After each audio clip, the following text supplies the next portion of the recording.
யாரும் அறியாமல் ஊராரும் காணாமல் முத்தொன்று பட்டென்று மலரும். என்னென்று தெரியாமல் ஏதென்று புரியாமல் பெண் நெஞ்சில் பேரச்சம் பரவும்.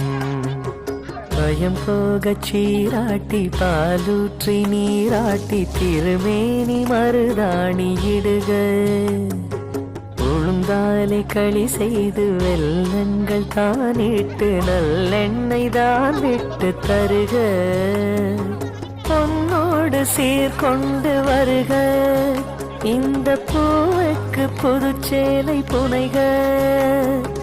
பொன்னோடு சீர்கொண்டு வருக இந்த பூவுக்கு புதுச்சேலை புனைக. இயற்கை தரும் பூ போடு இன்னும் ஒரு பூ பெய்து